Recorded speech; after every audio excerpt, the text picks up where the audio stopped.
बिस्मिल्लाहिर्रहमानिर्रहीम। आज की इस वीडियो में मैं आपको बताऊंगी कि डेटा क्या होता है। What is data?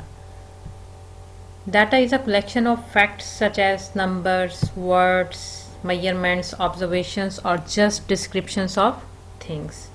डाटा क्या है आपके पास? यानी आपने कुछ चीज़ों को जमा किया हुआ है, और वो चीज़ें क्या हो सकती हैं? वो आपके नंबर्स भी हो सकते हैं, वो वर्ड्स भी हो सकते हैं, वो आपके कुछ ऑब्जर्वेशंस भी हो सकती हैं, और इस तरह कोई भी चीज़ हो सकती है। यानी मजमूआ हो किसी भी चीज़ का, वो क्या है? आपका डाटा कहलाता है।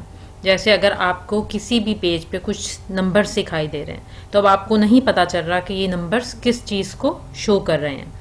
अब वो नंबर्स आपके किसी मेजरमेंट्स को शो कर रहे हैं या आपकी ऑब्जर्वेशंस को शो कर रहे हैं।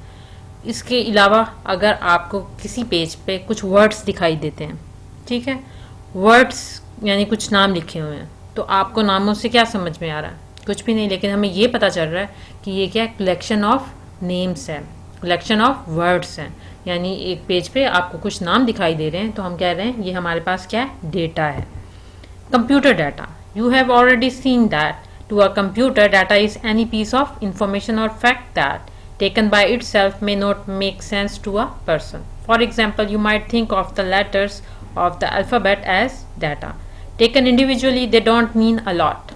वैसे मैंने अभी एग्जांपल दी आप लोगों को कि आपके को कुछ लेटर्स दिखाई दे रहे हैं, कुछ अल्फ़ाबेट्स दिखाई दे रहे हैं, न्यू वर्ड्स लिखे हुए हैं, कुछ नाम लिखे हुए हैं, तो इससे आपको ये नहीं पता चल रहा, इससे ये अंडरस्टैंडिंग नहीं हो रही कि ये नाम किसको शो कर रहे हैं। आया ये स्टूडेंट्स नेम है या ये एम्प्लॉयज़ के नाम है? नाम किस चीज़ को, किस चीज़ के बारे में बता रहे हैं, इस चीज़ का हमें इस बात से पता नहीं चल रहा। Taken individually they don't mean a lot, but when grouped into words and sentences they make sense. लेकिन जब हम इनको कंबाइन कर देते हैं, इन पे कुछ नाम दे देते हैं, तो इसकी क्या कुछ हमें वो सेंस देने लगते हैं। जैसे अगर आप उसी नेम्स को अगर उसके ऊपर नाम दे दें, एम्प्लॉयज़ नेम या स्टूडेंट्स नेम, तो अब हमें क्या होगा? हमें अंडरस्टैंडिंग हो जाएगी कि ये किसी क्लास के स्टूडेंट्स के नाम है या ये किसी कंपनी के एम्प्लॉयज़ नेम है।